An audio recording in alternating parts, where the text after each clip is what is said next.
Good afternoon friends. आज 14 August 2022.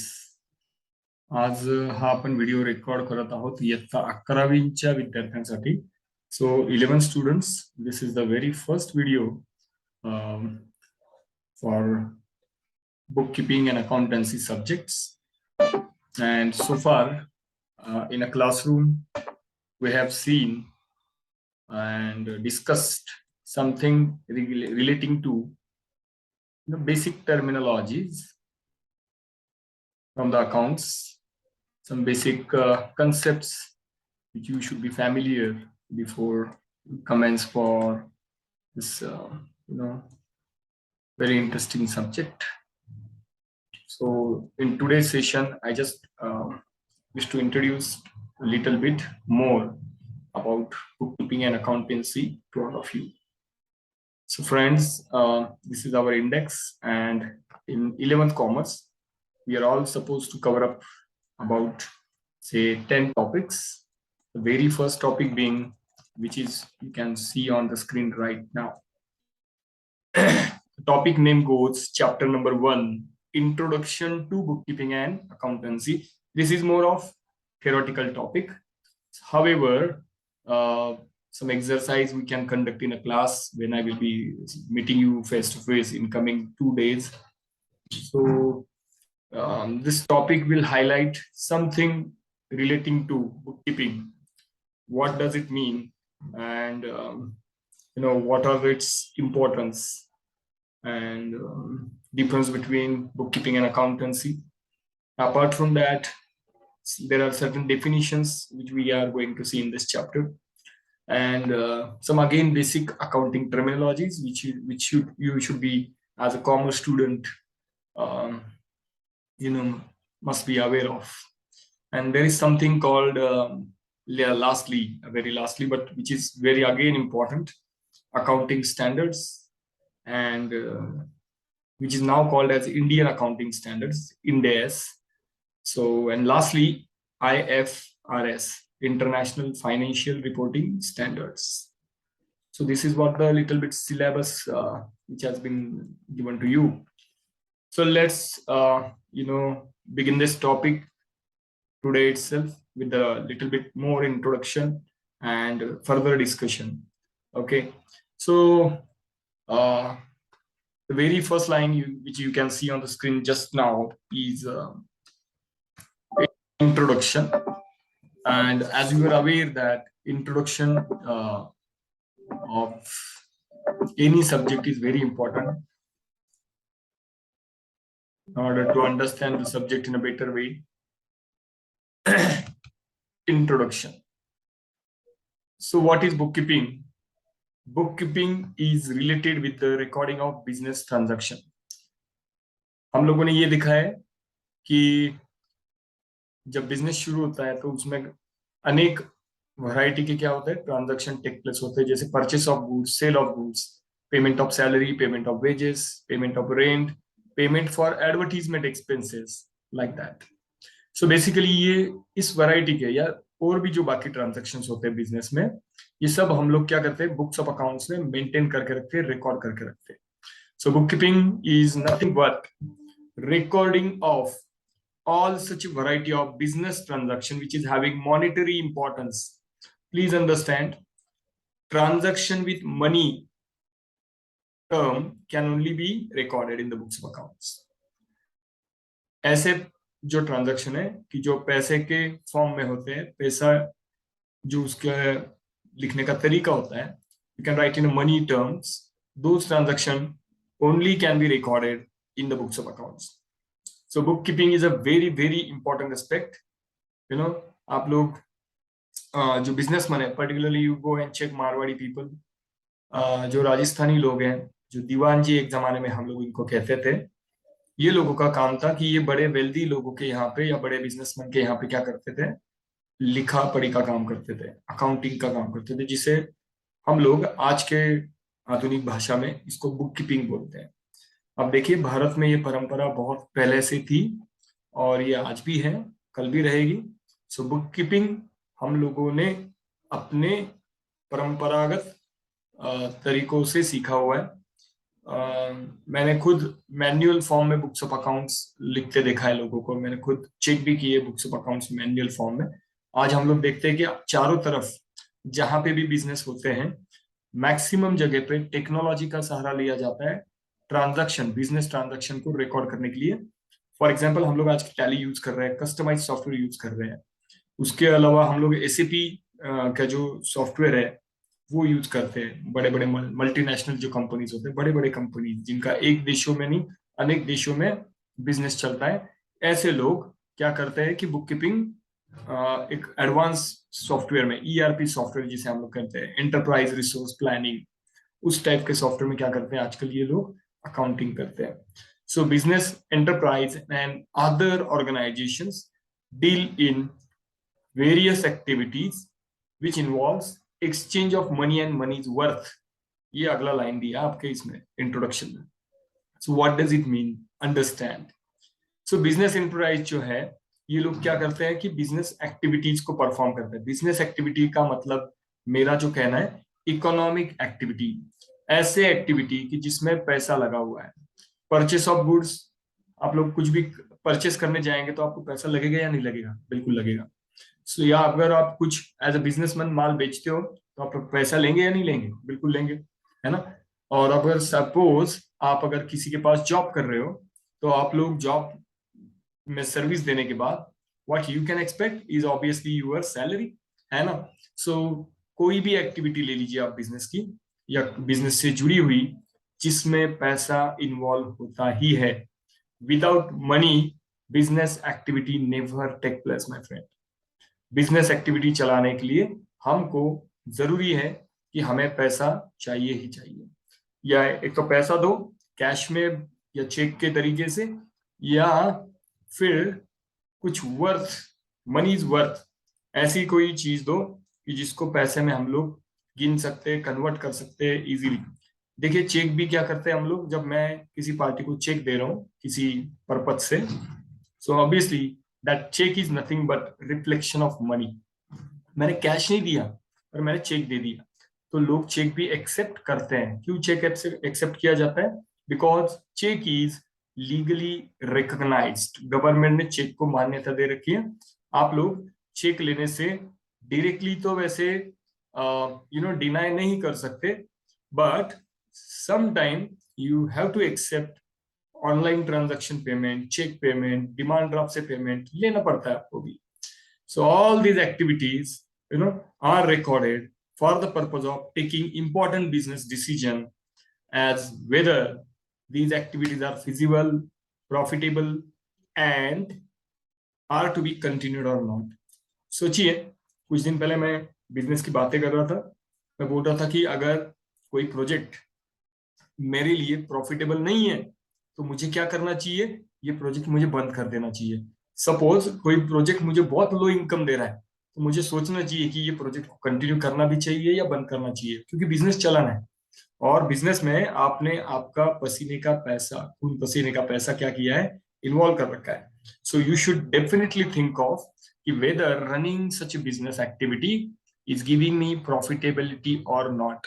मुझे इससे फायदा हो रहा है या मुझे लॉस हो रहा है। आपको इसके बारे में सोचना ही पड़ता है एज ए बिजनेसमैन। एक मौका आपको खुद को देना ही पड़ता है इस चीज के ऊपर सोचने के लिए कि इस बिजनेस को चलाने में मेरा क्या फायदा है। क्योंकि बिजनेसमैन ऐसा सोचेगा नहीं तो फिर उसको आज न कल वो बिजनेस मजबूरी में बंद करना पड़ेगा, है ना। सो ये इसके बारे में सोचना ही पड़ता है। अच्छा, और एक बात जो बिजनेसमैन हमेशा सोचते रहता है, how as a businessman I can improve my profit and I can again improve my sale, I can improve my number of customers, ठीक है। How I can provide better service to my client as well, obviously। So information about the business and other organization is required only by the proprietor and the manager of the business, है ना। आप सोचिए मेरा खुद का business है, suppose मेरा खुद का अकेले का बिजनेस है। मैंने बोला था बीच में एक टर्मिनोलॉजी हम लोगों ने यूज की थी, soul trader. So suppose if I am a soul trader, तो अकेले का बिजनेस है तो उसका जो कोई आर्थिक या फाइनेंशियल डेटा है वो किसके लिए काम आएगा? ऑब्वियसली मेरे लिए। कोई दूसरे का इंसान को मुझे सबमिट करना है क्या? नहीं, एक्सेप्ट गवर्नमेंट, है ना। हो सकता है इनकम टैक्स डिपार्टमेंट मुझसे कुछ डेटा मांग ले, जीएसटी डिपार्टमेंट मांग ले, और भी कोई गवर्नमेंट एजेंसीज होंगी जिनको मेरे डेटा में इंटरेस्ट है, पर प्राइमरीली अगर कुछ किसी इंसान को इंटरेस्ट है मेरे बिजनेस में तो वो मैं हूँ। ठीक है। सो मेरे बिजनेस में मुझे सबसे पहले इंटरेस्ट है, इसलिए मुझे सब बुक कीपिंग अच्छे से करना है। मेरा रिकॉर्डिंग जो भी ट्रांजेक्शन है उसका रिकॉर्डिंग अच्छे से करना है, ये मुझे ख्याल रखना चाहिए। अपार्ट फ्रॉम दैट, सपोज मेरा पार्टनरशिप फर्म है, मेरे साथ और कोई एक दो पार्टनर जुड़े हुए बिजनेस करने में, जिन्होंने बिजनेस में क्या किया है, कैपिटल इन्वॉल्व किया है, समझ में आ रहा है, उनका टाइम दे रखा है, वो खुद एफर्ट्स ले रहे हैं बिजनेस में, रोज आके कुछ काम कर रहे हैं बिजनेस के लिए। So please understand this partner will also expect that कि हमें अपने बिजनेस में प्रॉफिट हो रहा है, लॉस हो रहा है, हम लोग किस दिशा में जा रहे हैं, यू नो, ये सब चेक करने का अधिकार उनको भी है। वो पूछ सकते हैं कि मेरे बिजनेस का आज का स्टेटस क्या है, एम आई अर्निंग प्रॉफिट और my business is not doing something great. तो अगर नहीं कर रहा है कुछ अच्छा बिजनेस, तो सोचना चाहिए कि बिजनेस को कंटिन्यू रखना है या बंद करना है, या कोई और बिजनेस में जाना है, या हो सकता है कोई जॉब अपॉर्चुनिटी ढूंढनी है ना। सो बिजनेस की जो जानकारी है वो प्रोपराइटर्स के लिए, मैनेजर्स जो होते हैं बिजनेस के, उनके लिए बहुत जरूरी होती है। अगर पार्टनर होंगे तो पार्टनर्स के लिए भी, कंपनी होगी तो कंपनी के जो शेयर होल्डर्स होंगे, जिन्होंने कंपनी में शेयर्स ले रखे, खरीद रखे, जिनको हम लोग, प्लीज अंडरस्टैंड, शेयर होल्डर जो है ये कंपनी के मालिक है। तो इन लोगों को बिल्कुल इंटरेस्ट होना चाहिए हर एक कंपनी में जहां जहां इन लोगों ने पैसा लगाया अपना खून पसीने का। So stake holder such as share holder of the company, ये लोग कंपनी को या डायरेक्टर को पूछ सकते हैं कि हमारा बिजनेस कैसा काम कर रहा है, और अगर वो ठीक से काम नहीं कर रहे हैं तो वो क्यों नहीं कर रहे हैं, है ना। सो और भी कोई लोग हैं जिनको बिजनेस में इंटरेस्टेड है, स्पेशली कंपनीज के केस में जिनको ज्यादा इंटरेस्ट होता है, mostly that is government, state, central government, और मे बी लोकल गवर्नमेंट, और may be any governmental body which may be interested in your financial data। आपका जो कुछ लेखा जोखा किया आप लोगों ने, कीपिंग फंक्शन परफॉर्म किया है, उसके अंदर हो सकता है कि गवर्नमेंट एजेंसीज को इंटरेस्ट है आपके डेटा में, and they need it for various purposes again, क्योंकि उनका टैक्स आपने सही तरीके से दिया या नहीं दिया वो जानना चाहती है ना। So apart from that, investors, ऐसे लोग कि जिन लोगों ने आपके बिजनेस में पैसा लगा रखा है, they are also interested to know whether my money is safe in your business or not. Apart from that, please understand, my customer is completely dependent on my business। वो अगर मुझसे ही गुड्स परचेस किए जा रहा है, उसको मेरे से ही गुड्स चाहिए, कल चल के अगर मेरे बिजनेस के ऊपर कुछ आ जाती है तो मेरा कस्टमर भी अफेक्ट होगा, मेरे कस्टमर का भी जो है मोटिव अफेक्ट होगा। तो वो भी बहुत इंटरेस्टेड है कि मेरा बिजनेस जिसके ऊपर मैं डिपेंडेंट हूँ एज अ कस्टमर, वो कैसे परफॉर्म कर रहा है। Again very important thing and most important aspect I should suggest you, क्योंकि लॉकडाउन में हम लोगों ने देखा काफी लोगों की नौकरियां चली गई थी। तो दोस्तों, एम्प्लॉइज जो नौकर है, कंपनी के लिए कुछ काम कर रहे हैं, दिन रात मेहनत कर रहे हैं, ऐसे लोग भी बहुत इंटरेस्टेड है कि मेरी कंपनी कैसे परफॉर्म कर रही है, मेरी कंपनी प्रॉफिट कमा रही है या मेरी कंपनी को लॉसेस हो रहा है। So employees of the company are also very interested to know about the financial health of the company, है ना। फाइनेंशियल हेल्थ, प्लीज अंडरस्टैंड, आपकी हेल्थ अच्छी नहीं है तो आप डॉक्टर को दिखा दो, पर अगर आपके बिजनेस की हेल्थ अच्छी नहीं है तो आप किसे दिखाओगे। तो बेसिकली वी कॉल इट है चार्टर्ड अकाउंटेंट या कॉस्ट अकाउंटेंट, जो मैं भी हूँ, चार्टर्ड अकाउंटेंट नहीं हूँ पर कॉस्ट अकाउंटेंट जरूर हूँ, है ना। सो हम लोगों को आप क्या करोगे, आपके बिजनेस की हेल्थ को दिखाओगे। तो ये बहुत इंपॉर्टेंट है कि एम्प्लॉय के लिए कि मेरा बिजनेस कंटिन्यू करेगा तो मेरा घर भी चलेगा, समझ में आ रहा है। सो इन लोगों को बुक कीपिंग फंक्शन में इंटरेस्ट है। और लास्टली नथिंग लिस्ट, रिसर्चर, जिन लोगों को आपकी कंपनी के रिलेटेड कोई संशोधन करना है, कोई रिसर्च करना है, ऐसे रिसर्च स्कॉलर्स को भी सुनिए, ऐसे रिसर्च स्कॉलर को भी आपके बिजनेस में बहुत इंटरेस्ट है। आपका बुक कीपिंग फंक्शन जो आप परफॉर्म करोगे, ये ऐसे रिसर्चर के क्या होगा, काम आएगा।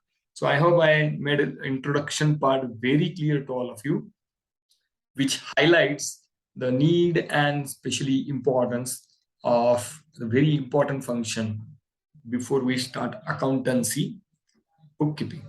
So bookkeeping ये करना हर एक इंसान के लिए बहुत बहुत जरूरी है। छोटा बिजनेस हो, मीडियम साइज हो, बड़ा बिजनेस हो, लार्ज स्केल बिजनेस हो, मल्टीनेशनल बिजनेस हो, सभी बिजनेसमैन को अपना अपना अकाउंटिंग रिकॉर्ड ठीक से मेंटेन करना बहुत जरूरी है। ठीक है, so this is brief introduction about what is bookkeeping and why it is so necessary and for whom. Okay, now having probably understood this, why I'm asking probably, because I'm remotely connected right now. If you have any questions after watching this video, please let me know कि sir ये मुद्दा नहीं समझ आया या कुछ और clarification चाहिए, कुछ और डिटेल्स चाहिए, प्लीज पूछिएगा, है ना। चलिए, so now having discussed introductory parts, let's go into detail of the history of book keeping. कहाँ से आया भाई बुक कीपिंग, क्यों आया है ना। मोस्ट ऑफ द टाइम बच्चे बोलते हैं सर बुक कीपिंग नहीं होता तो अच्छा था, है ना। क्योंकि हम लोग सिलेबस कम चाहते हैं सर, है ना। But evolution of accounting, why accounting come up, और कहाँ से आ गया अकाउंटिंग पिक्चर में, है ना। एज अ सब्जेक्ट कॉमर्स में क्यों इंट्रोड्यूस कर दिया गया, है ना। So in this connection let's try to understand in India during the Chandragupta Maurya. ये कौन है, मजाक में लोग बोलते गणपति बप्पा मौर्य का भाई है, अरे भाई ऐसा कुछ नहीं है ना। सो चंद्रगुप्त मौर्य उनके दौरान, ये जो राजा था इन चंद्रगुप्त, इनके दौरान उनके जो मिनिस्टर थे, कौन थे, कौटिल्य चाणक्य, है ना, आपको पता होगा। So during this his regime और during his time minister Kautilya wrote a book named as Arthashastra. तो चाणक्य, है ना, बहुत बुद्धिमान इंसान थे और इनके द्वारा लिखित चाणक्य, कौटिल्य कौटिल्य चाणक्य, राइट, चाणक्य नीति, ये भी एक किताब का नाम है। तो मैंने कुछ, आई थिंक आपको शायद इसका रेफरेंस दिया होगा या दे दूंगा, मेरे पास चीज चाणक्य नीति की बहुत अच्छी प्यारी किताब है, मराठी में है। पर कौटिल्य चाणक्य ने अर्थशास्त्र नामक कोई किताब लिखी थी जिसमें उन्होंने कुछ रेफरेंसेस दे रखे थे, या उसके द्वारा हम लोगों को कुछ रेफरेंसेस मिले, किसके, बुक कीपिंग के। तो सोचिए, India is having very rich culture, very rich history of accounting, है ना, during the time of Chanakya. तो चाणक्य ने अर्थशास्त्र नाम की किताब में लिख रखा था कुछ अकाउंटिंग के बारे में और उसके इंपॉर्टेंस के बारे में, कि क्यों बुक कीपिंग करना चाहिए, क्यों रिकॉर्ड्स रखना चाहिए, फाइनेंशियल डेटा क्यों लिख के रखना चाहिए, है ना। So wherein some references can be traced regarding way of maintaining the accounting records. किस तरीके से कोई भी बिजनेसमैन क्या करेगा, अकाउंटिंग रिकॉर्ड कर रखेगा या मेंटेन करेगा, उसे उन्होंने एक नाम दिया था, देसी नामा। Please understand this word is very important, MCQ के लिए आ सकता है एग्जाम में अगर कोई टीचर पूछना चाहे तो, है ना। बट देसी नामा के नाम की कोई किताब ये लोग रखते थे कि भाई जिसमें सब बुक कीपिंग अकाउंटेंसी जो है वो कैसे मेंटेन करना है, रिकॉर्ड कीपिंग कैसे करना है, इसके बारे में बता रखा था चाणक्य ने। सो ये हमारे इंडिया की बात हुई। In earlier times of civilisation, civilisation के पहले की बात है, accounting was done by the agent, है ना, कोई एजेंट है जो आपके लिए काम करता था। सोचिए, वेल्दी बिजनेसमैन, वो तो पैसा लगाने में और कमाने में इंटरेस्टेड है, पर उसके नीचे कोई काम कर रहा है जो उसका एजेंट है, who used to you know manage properties of the very rich people, जैसे फॉर एग्जांपल अंबानी है आज के टाइम पे, अंबानी का अकाउंट या अंबानी का हिसाब किताब कौन चेक कर रहा है या मेंटेन कर रहा है, so obviously a team of may be some chartered accountant, cost accountant, finance professionals, है ना, MBAs, masters in business administration, ये लोग क्या करते होंगे, अंबानी के लिए काम करते होंगे। तो पुराने जमाने में भी यही था कि जो वेल्दी बिजनेसमैन थे वो अपने पैसे कमाने में लगे थे, और उनका कोई एजेंट या उनका कोई बंदा जो है वो क्या करता था, अकाउंटिंग रिकॉर्ड को मेंटेन करता था कम उनके बिहाफ पे। So they prepared accounts periodically for the owner of property. सोचिए, जो बड़ा इंसान है उसको तो टाइम ही नहीं है उसका हिसाब किताब देखने के लिए, he just busy in earning money, पर उसने किसी बंदे को या किसी टीम को रखा है कि भाई आप क्या करो, मेरे प्रॉपर्टी का, मेरे वेल्थ का क्या करो, हिसाब किताब रखो, है ना। तो ये भी बहुत जरूरी काम है, सिर्फ कमाओगे और रखोगे तो पता ही नहीं चलेगा कि कितना कमाया कितना घटा, है ना। So you need to know all this. So लिखा पढ़ी करना बहुत जरूरी है, accountancy is most important. Anyway, the record of debit and credit were found in 12th century itself. ये जो डेबिट क्रेडिट कंसेप्ट हम लोग अभी सीखेंगे भविष्य में, अभी शुरू होना है अपना, जैसे ही ये चैप्टर नंबर 1 शुरू हो जाएगा, आगे और चले जाएंगे हम लोग डिस्कशन में। So we will try to understand what is debit, what is credit. तो इसके ये नाम जो है ना, हम लोगों को 12th सेंचुरी में ही मिलना शुरू हो गए थे हमारे रिकॉर्ड्स में, पुरातन ग्रंथों में, किताबों में उसके रेफरेंसेस मिलने शुरू हो गए थे।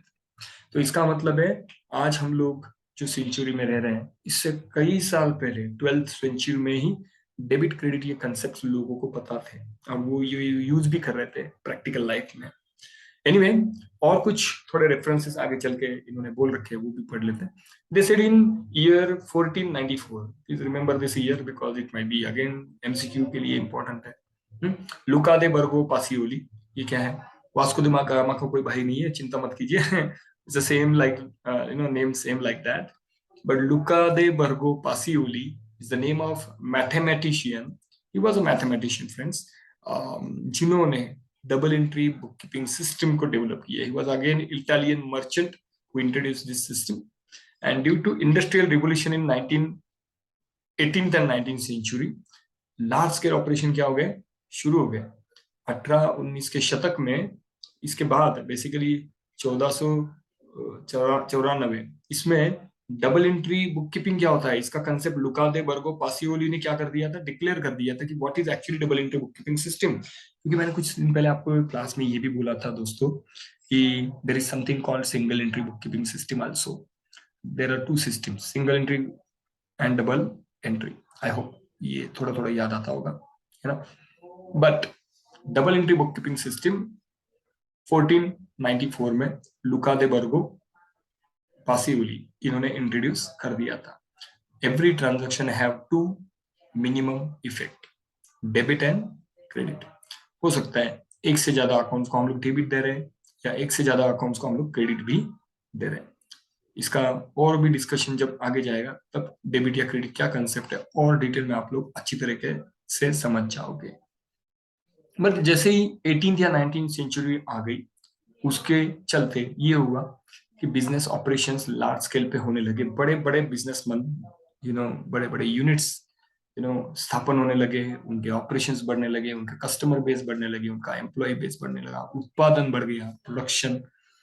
इस वजह से काफी लोगों ने छोटे बिजनेस को बड़े होते हुए देखा है, और बड़े बिजनेस को होने के बाद उन लोगों ने उनके छोटे छोटे बिजनेस को कंपनीज में कन्वर्ट कर दिया। और कंपनी आप जानते हो, कंपनी एक किसी इंसान की नहीं होती। कंपनी बेसिकली होती है अपने इन्वेस्टर्स की, जिन्होंने उस कंपनी में क्या लगाया होता है, पैसा लगाया होता है। सो इस वजह से एक बड़ी कंसेप्ट सामने आई, and which is called, please understand, which is also called joint stock company, जिसको मैं हाईलाइट कर रहा हूँ यहाँ पे आपके लिए। सो जॉइंट स्टॉक कंपनी, इसका अस्तित्व शुरू हो गया। और अब अगर आज इंडिया की बात करते हैं तो इंडिया में लाखों कंपनीज हैं जो आज प्रोडक्शन कर रही है, जो सोसाइटी की जरूरतें फुलफिल कर रही है, जो सर्विस प्रोवाइड भी कर रही है। अब सोचिए, मैं भी एक कंपनी सेक्रेटरी हूँ, कॉस्ट अकाउंटेंट हूँ। मैं चाहता तो किसी बड़े कंपनी में एज ए एम्प्लॉय के तौर पे काम कर लेता, हो सकता है मैं किसी कंपनी का मैनेजिंग डायरेक्टर भी हो पाता। पर मैंने चाहा कि हम लोग एजुकेशन सेक्टर में आएंगे और बच्चों को पढ़ाएंगे।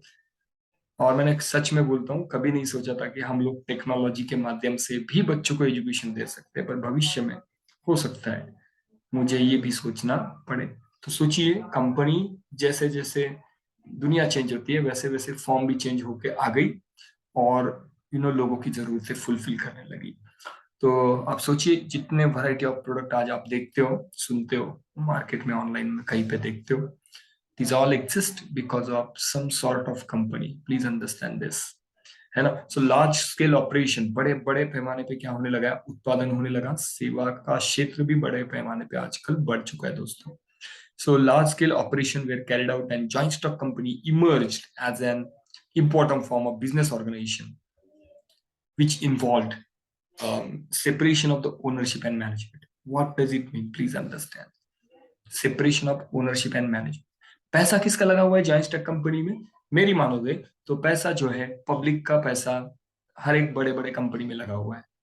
लोग क्या करते हैं पता है आपको? लोग बड़े बड़े कंपनी के शेयर्स परचेस करते हैं, और उनको चलाने वाले लोग जो है वो कौन होते हैं? अंबानी, अदानी, इस टाइप के जो है ना, बड़े बड़े डायरेक्टर होते हैं उस कंपनी में, वो उस कंपनी को मैनेज करते हैं, कंट्रोल करते हैं और चलाते भी हैं। पर पैसा खुद उनका भी अकेले का नहीं है, पब्लिक का भी तो पैसा है। So there is always separation of ownership and management in the company. Owner कोई और है, चला कोई और रहा है, ओनर कोई और है, चला कोई और रहा है। Please understand, this is the joint stock company. सबका साथ सबका विकास मतलब जॉइंट स्टॉक कंपनी। सबका पैसा हुआ लगा हुआ है इसके अंदर। अब सोचिए, काफी लोग ऐसे हैं कि जिन्होंने इन्फोसिस में भी पैसा लगाया हुआ है, टाटा स्टील में, टीसीएस में, टाटा कंसल्टेंसी सर्विसेज में, बहुत सारी कंपनी थी दुनिया में, अपने यहाँ पे देश में भी। सो ऐसे देशों अपने अलग अलग बिजनेस में जब पैसे लगते हैं तो एक अकेले किसी इंसान के नहीं होते। So it's probably what we can say it's a group efforts, it's a public money. और इस वजह से वो कंपनी आगे बढ़ती है। उनको चलाने वाले हाथ कोई और होते हैं, पर पैसा बिल्कुल पब्लिक का होता है, जिनको हम लोग बोलते हैं शेयर होल्डर, मेंबर। ठीक है, ये दो नाम उसके लिए है। Next line they said, hence to safeguard the interest of the owner and the investor, business establishment required detailed information about the business, which paved the way for development of the comprehensive financial accounting information system. इसको थोड़ी देर में समझाता हूँ। आपको आपके investor का पैसा safe रखना है। इन्वेस्टर भी चाहता है कि मेरा पैसा बिजनेस में सेफ रहे, उसका अच्छे से यूटिलाइजेशन हो, कंपनी मुनाफा कमाए, मुझे भी थोड़ा मुनाफा में से दे डाले। इन्वेस्टर यही चाहता है ना, तो ये चाहता है इन्वेस्टर, है ना। तो इसके लिए फाइनेंशियल इंफॉर्मेशन को ठीक से मेंटेन करना, उसका अकाउंटिंग करना, रिकॉर्डिंग का सिस्टम डेवलप करना, रिकॉर्डिंग का सिस्टम, ये बहुत जरूरी है। तो इसके लिए कुछ सोल्यूशन निकालना, वे आउट निकालना बहुत बहुत जरूरी है हर एक बिजनेसमैन को, and that is nothing but book keeping system. Next, second last paragraph I am going to discuss, and after this session we will be obviously going to stop, क्योंकि मैं आपको ज्यादा बोर नहीं करना चाहता इसको सेशन को लंबा करके। In 20th century, the need for analysis of financial information for managerial decision making caused the emergence of the management accounting as a separate branch of accounting. Please understand, financial accounting मतलब जो आर्थिक आपके जो activities है, financial activity जो business के, उसको record करने के लिए फाइनेंशियल अकाउंटिंग। पर मैनेजर को डिसीजन मेकिंग के लिए जो डेटा चाहिए वो फाइनेंशियल अकाउंटिंग से ही आता है, पर वो डिसीजन मेकिंग का जो ब्रांच है, उस ब्रांच को हम लोगों ने बोला management accounting. So manager need data, financial data for decision making. जो बड़े बड़े कंपनी के मैनेजर हैं, उनको अकाउंटिंग क्यों करना जरूरी लगता है कि उनको आगे चल के बिजनेस का डिसीजन लेना है। मैंने वापस यही बोलना है कि अगर कोई बिजनेस नहीं चल रहा तो उसको बंद करने का डिसीजन मैनेजमेंट लेगी, डिपेंड्स ऑन फाइनेंशियल स्टेटमेंट। ठीक है, कोई प्रोडक्ट को बंद कर देने का है, प्रोडक्ट को बात कर रहा हूं मैं, जैसे वीडियोकॉन कंपनी को फॉर एग्जांपल मैं बोल रहा हूँ, एग्जांपल ना, कि वीडियोकॉन कंपनी को पुराना मॉडल बंद कर देने का है और नया कुछ मॉडल लाना है, तो पुराने मॉडल के ऊपर वो प्रोडक्शन करना बंद कर देगी, पुराने मॉडल को बना के बेचना बंद कर देगी, पुराने मॉडल के एक्सेसरीज को भी भविष्य में बनाना बंद कर देगी। सो धीरे धीरे वो क्या कर देगी कि यूनिट ही बंद कर देगी, जो पुराने मॉडल के टाइप की टीवी, वॉशिंग मशीन जो भी है वो बनाता था। So need to tell you, ये डिसीजंस मैनेजर के होते हैं। ये डिसीजन छोटे लोग बिजनेस में जो है, वर्कर्स या मिडिल लेवल मैनेजर्स, वो नहीं ले सकते। तो इसका भी डेटा कहाँ से आता है, डिसीजन मेकिंग के लिए वाला जो डेटा है वो आता है मैनेजमेंट अकाउंटिंग से, और मैनेजमेंट अकाउंटिंग का डेटा जो आता है वेरी बेस फाइनेंशियल अकाउंटिंग से। सो फाइनेंशियल अकाउंटिंग जो हम लोग सीख रहे हो दोस्तों, ये 11th-12th का अकाउंट्स बहुत इंपॉर्टेंट है। लास्ट पैराग्राफ, और इसके बाद हम लोग ये वीडियो बंद करेंगे। अगली बार हम लोग शायद हो सकता है तो फेस टू फेस मिले या और कोई अगला video lecture, depends on my availability there in Ahmednagar. दो accounting was individual centric in initial evolution of accounting, initial stage of evolution of accounting, it has gradually developed social responsibility in the 20th century, 21st century. सोचिए, accounting की जरूरत पहले छोटे छोटे लोगों को लगती थी, बिजनेसमैन को। एक अकेला बिजनेसमैन है, उसको अकाउंटिंग करना है, पार्टनरशिप है, उसका अकाउंटिंग करना है, कंपनी है, उसको उसका बड़ा अकाउंटिंग करना है। पर धीरे धीरे ये एक जिम्मेदारी होगी। प्लीज अंडरस्टैंड, सोशल रिस्पॉन्सिबिलिटी का मीनिंग समझते हैं हम लोग, है ना। हम लोगों ने एज अ बिजनेसमैन पैसा कहाँ से कमाया? सोसाइटी से। हम लोगों ने प्रॉफिट कहाँ से कमाया? सोसाइटी से। हम लोगों ने रॉ मटेरियल कहाँ से लिया? सोसाइटी से। हम लोगों ने फाइनल प्रोडक्ट भी कहाँ पे बेचा? सोसाइटी को। तो हम लोग अगर सभी चीजें सोसाइटी के अराउंड हम लोग रिवॉल्व कर रहे हैं, है ना, सो हम लोगों की जिम्मेदारी है कि सोसाइटी को क्वालिटी सर्विस दे। अगर मैं एजुकेशन सेक्टर में हूं तो मैं अच्छी क्वालिटी की एजुकेशन प्रोवाइड करूंगा। मैं अगर बिजनेस कर रहा हूँ तो मैं अफोर्डेबल प्रोडक्ट क्या करूंगा? कस्टमर को बेचूंगा। जैसे हम लोग, अगर मेरे खुद के कोचिंग की बात करें तो हम लोग बहुत बड़ी फीस नहीं चार्ज करते, we charge reasonable fees. Why so? Because everybody should come and sit in my class. ठीक है। सो सोशल रिस्पॉन्सिबिलिटी होती है हर एक बिजनेस की कि हमें सोसाइटी की भी सोचनी पड़ती है। हम लोग सिर्फ अपनी ही नहीं सोच सकते। कुछ बिजनेस ऐसे होते हैं कि जो सिर्फ कमर्शियलाइजेशन के लिए ही सोचते हैं, जो वापस सोसाइटी को कुछ कंट्रीब्यूट नहीं करते। आप रतन टाटा जी को देख लीजिए, कितना कंट्रीब्यूट करते हैं सोसाइटी को।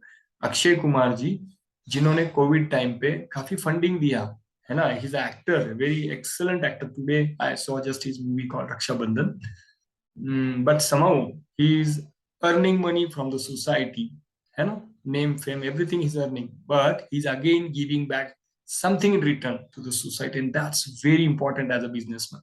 जब तक आप सिर्फ लेने का एटीट्यूड रखोगे, आप डेवलप नहीं हो सकते। हो सकता है कुछ सालों के लिए डेवलप हो जाओ, पर बाद में लोग क्या बोलेंगे कि ये इंसान सोसाइटी को कुछ नहीं देता है, ये इंसान सिर्फ लेने का काम कर रहा है। तो ऐसे बिजनेस आगे चल के हो सकता है लोग की नजर से कम उतर सकते हैं, और ऐसा बिजनेस की जो सोसाइटी को देते जा रहा है, देते जा रहा है ना, सेल्फलेसली, है ना, obviously by providing quality service at affordable cost.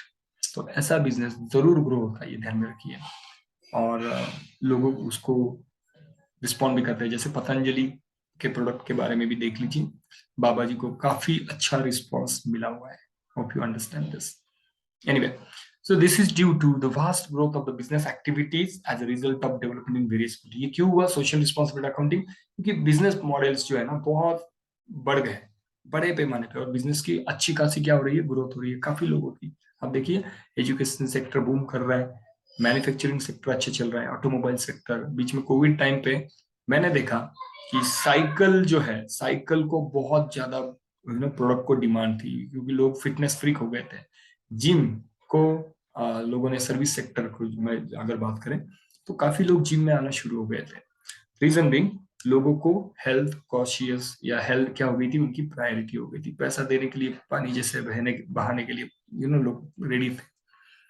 Health care मतलब मेडिकल हॉस्पिटल्स, इसको भी काफी अच्छी डिमांड थी कोविड टाइम में। देखिए आप लोग, सब लोग सर्वाइवल के बारे में सोच रहे थे, है ना। फूड या एंटरटेनमेंट बिजनेस बहुत अच्छे चलते हैं। क्यों चलते हैं?